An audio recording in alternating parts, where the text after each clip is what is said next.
It's Wednesday, February 13. This is the news on PBCJ. I'm Simone Absalom. The island is being put on alert for the possible outbreak of a particular strain of the influenza virus. That's the word from Health Minister Dr. Christopher Tufton. The influenza virus, which can be spread easily by person-to-person contact, mainly by coughing and sneezing, includes fever, sore throat, chills, fatigue, headache, and muscle ache. Dr. Tufton told the House of Representatives on Tuesday that the Ministry of Health has seen an increase in cases in the last 2 weeks. From data captured by the syndromatic surveillance system from the 78 centennial sites throughout the country, the ministry has seen an increasing trend in this syndrome, Mr. Speaker, over the past week and a half, 2 weeks. Therefore, Mr. Speaker, we are indicating an early warning to the country, to the public, to be on the alert for this possible influenza increase. Trends are done for 3 age groups, Mr. Speaker: children under 5 years old, those 5 to 59 years old, and persons 60 years and older. Parishes with increasing trends since 2019 includes Kingston and St. Andrew, Trelawney, Clarendon, Manchester, St. Elizabeth, and Portland. Mr. Speaker, we wish to advise this Honourable House and the members of the public that the flu is to be taken very seriously. The increased traffic in hospitals has put additional pressure on the resources of these hospitals. Additional measures to raise awareness and treatment have been triggered. Health Minister Dr. Christopher Tufton says the dengue outbreak in the island appears to be plateauing. Dr. Tufton updated the nation in the House of Representatives on Tuesday. As at February 8th, the Ministry of Health has classified some 1,166 suspected, presumed, or confirmed dengue cases with dates of onset in 2019, so since the start of this calendar year. The weekly number of cases appear to be plateauing, Mr. Speaker, while we need to wait for another 2 or 3 weeks to be sure. The experts, in the opinion of the experts, the clinical experts who are monitoring the situation, this is an encouraging sign, and they monitor week by week. And the information or the indication suggests that come February you'll see a balancing off and then a downward trend in terms of the number of cases. We can't be complacent, however, because at February 8th, 2019, there have been 6 confirmed deaths, 5 from Kingston and St. Andrew and 1 from Portland. These confirmed deaths have been children under the age of 14 years. He advised that the enhanced vector control program was to continue and that approximately 1,000 vector workers were engaged for a period of 3 months.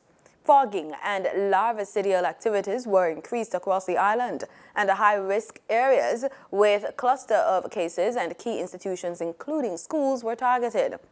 Dr. Tufton says a part of the community engagement has been the involvement of members of Parliament and the 13 municipal corporations, of which Cabinet has approved $55.7 million to members of Parliament and $100 million to corporations to undertake vector control activities.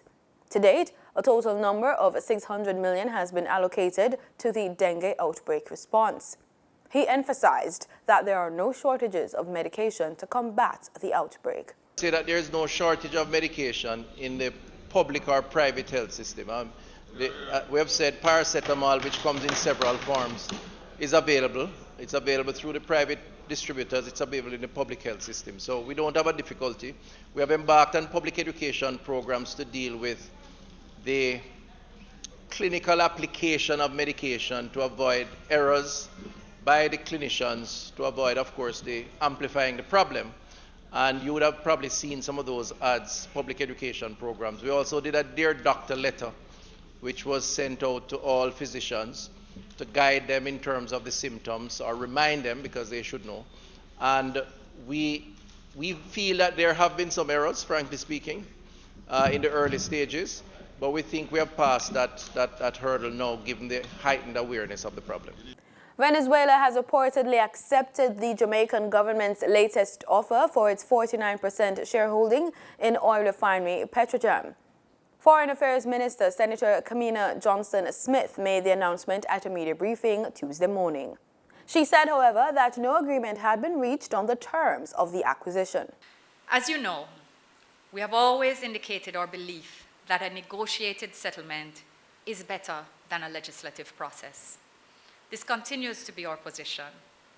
In fact, over the last few weeks, we have been directly engaged in serious discussions with PDV Caribe, and I am able to report that we made good progress. They had, in fact, accepted the last settlement price which we offered, but to date, however, we have not been able to reach agreement on the terms.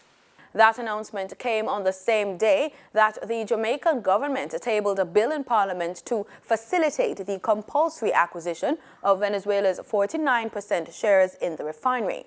Jamaica's buyback, which will be based on a valuation conducted by an international consultant last March.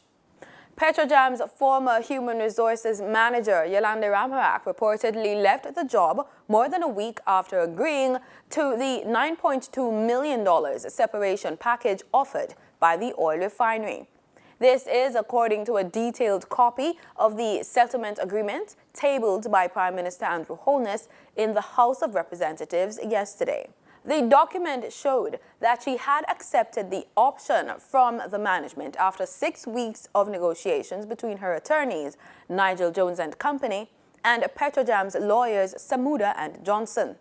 The document also showed that the confidentiality agreement was proposed by Ramharak's lawyers on October 22, when they offered an option to going to the Industrial Disputes Tribunal, suggesting that the arbitration could take up to 2 years.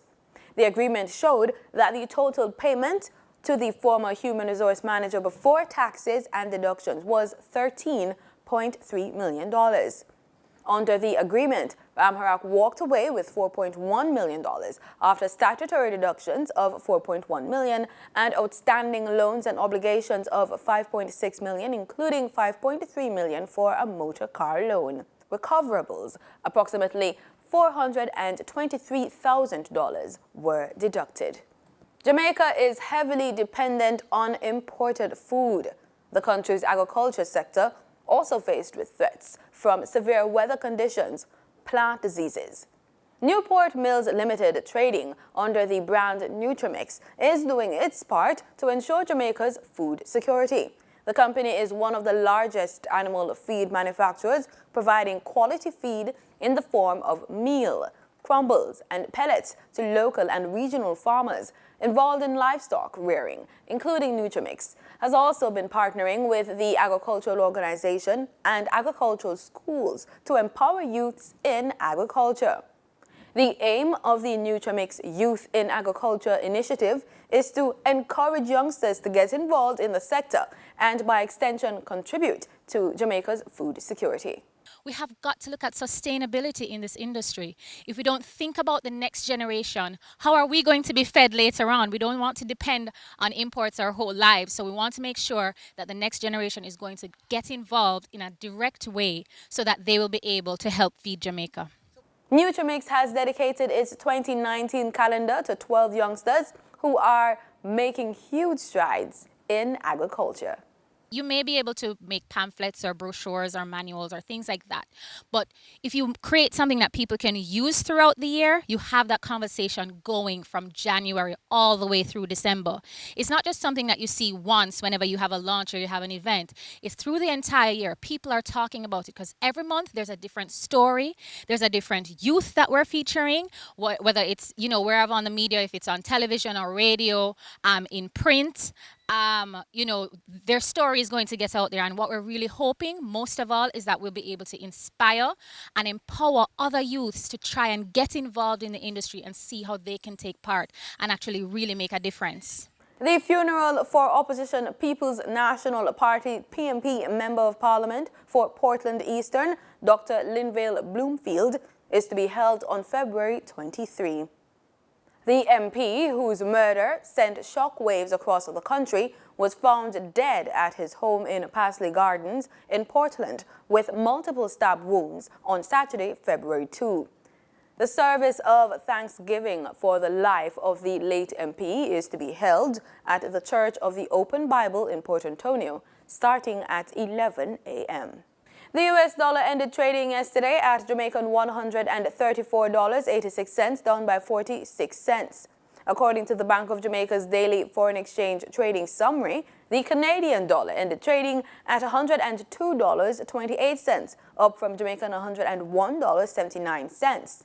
While the British pound sterling ended trading at Jamaican $171.68, down from $174.18. In regional news, Managing Director of the International Monetary Fund, Christine Lagarde, has called for a shift in paradigm in the Caribbean aimed at placing greater emphasis on investing in ex-ante resilience to natural disasters, supported by an alliance of key stakeholders.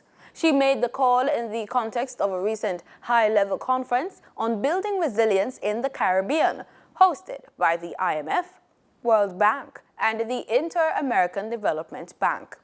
At the center of this approach is a climate resilience strategy, elaborated by Caribbean countries with inputs from stakeholders. Countries would be expected to develop well-designed and fully costed strategies to build disaster resilience, involving priority projects for investment in adaptation and appropriate insurance and self-insurance. The strategy would be based on a sustainable medium-term macroeconomic framework, with countries doing their part to get their fiscal houses in order.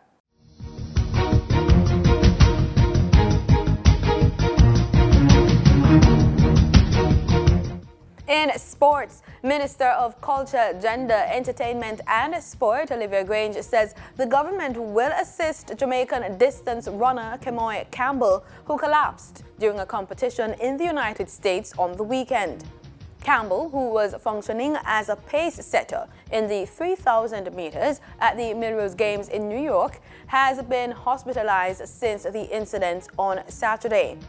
Grange, in a statement, disclosed she has reached out to the athlete's family and management and has been making arrangements to assist with Kemoy's care. Grange said Campbell is registered with the Jamaica Athletes Insurance Program and is able to access benefits under the scheme. In addition, the minister said she has mandated the Sports Development Foundation to be ready to assist with his immediate needs.